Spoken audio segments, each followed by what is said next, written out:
Akkam jirtu dhaggeeffattoota oduu dhugaa oduu yeroo kanaadhaaf isiniif qabadhee dhufee jira.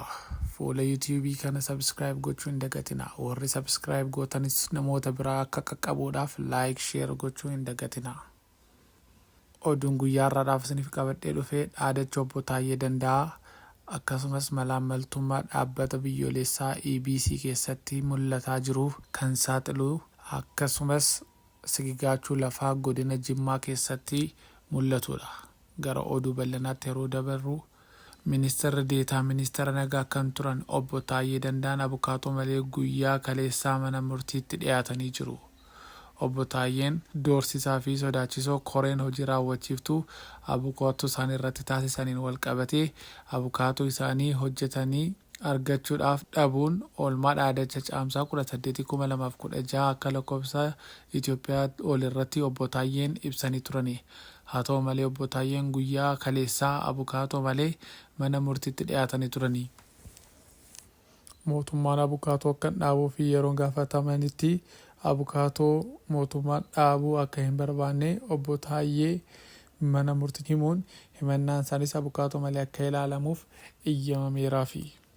Haa ta'u malee himatni qaamni hojii raawwachiiftuun obbo Taayyee irratti banee ilaaluudhaan guyyaa kaleessaa murtii dabarsuuf kan ture yeroo ta'u sababa himannaa biroon baay'een tureedhaafi jechuun adoolessa 30/2016 akka lakkoofsa Itoophiyaatti beellamanii jiru. Obbo Taayyeen Danda'aa bilbila harkaa 2 laaptooppii 1 fi barruun ida'amuu gulaaluu jedhu harkaa fudhatamee akka deebifamuu fi obbo Taayyeen gaafatanii turani.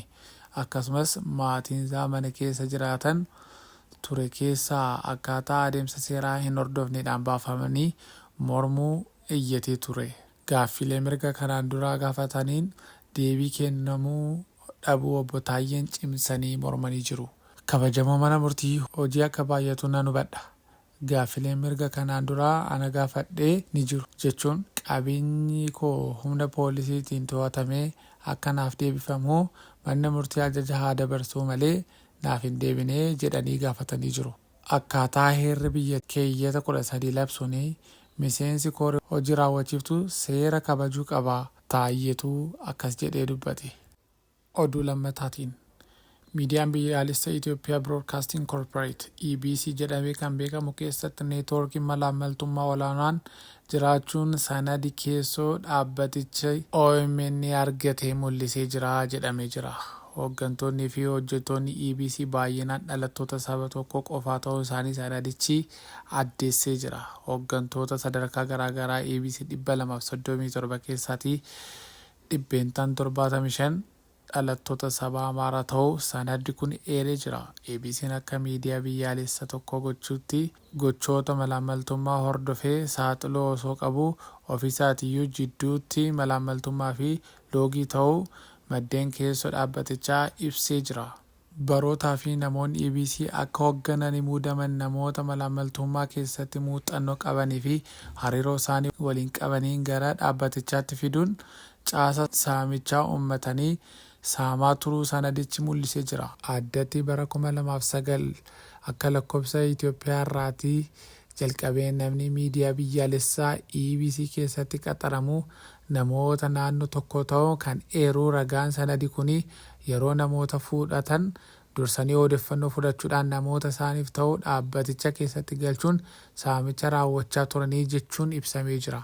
Ministeera muummee Itoophiyaadhaan muudame waggoota 2dhaaf EBC hoogganaa kan ture Fissaa Ittaagazuu dhaabbaticha keessatti riifoormiin taasisa jechuun fira isaa fi namoota isatti dhiyaatan gara dhaabbatichaatti fidaa ture kan jedhu sanada kana keessattis ibsamee jira. Haala kanaan Fissaa Ittaagazuu kontiraaktara ijaarsa koompiliksii miidiyaa fi ijaarsa istuudiyoo irratti kaasee hanga humna namoota kutaa seeraa irraa miidiyaa saayibarii Inistituutii leenjii fi qorannoo kutaalee caasaa EBC hunda keessatti ilmaa, obboleessa, eessumaa fi obboleessa haadha warraa fi firoota garaagaraa dhaabbaticha keessatti qaxaraa turee fi neetwoorkii saamicha diriirsaa akka tures ibsamee jira. Waggoota 2 darban keessatti namoonni haaromsa jedhamee dhaabbatichaatti dabalaman keessaatii 75 ol firoota Fissaa Ittaagazuu akka ta'an sanadichi eeree jira.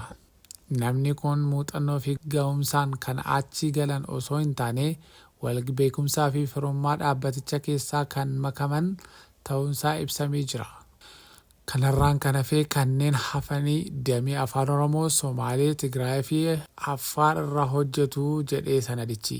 Hojii dhaabbatichaa itti aanaa hojii gaggeessaa osoo jiruu itti gaafatamaan waajjira miidiyaa kan ta'e obbo Mollaallee Mallasaatiin hoogganamaa jira jedhan.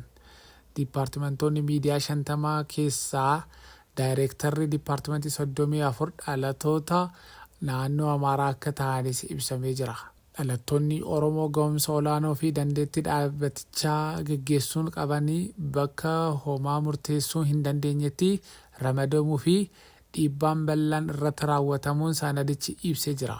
Mootummaan gochaa seera maleessaa fi malaammaltummaa dhaabbata miidiyaa biyyaalessaa keessatti dhaga'ame kanaa irratti tarkaanfii fudhachuudhaan saamicha qabeenya biyyattii irratti raawwatamaa jiru akka dhaabu maddeen keessoonis gaafatanii jiru. Oduu bal'inaan isiniif qabanni sadaffaan guyyaa har'aa godina Jimmaatti sigigiin lafaa mudate. Naannoo Oromiyaa godina Jimmaa aanaa Gommaa gandootii garaagaraa keessatti sigigaachuun lafaa mudatee akka jiru ibsamee jira. Kominikeeshiniin aanaa Gommaa akka beeksisanitti sigigii lafaa kun gandoota aanichaa kan akka Qaadaa Maayyee, Funxullee, Bashaashaa fi Barsoomaa keessatti mudateera.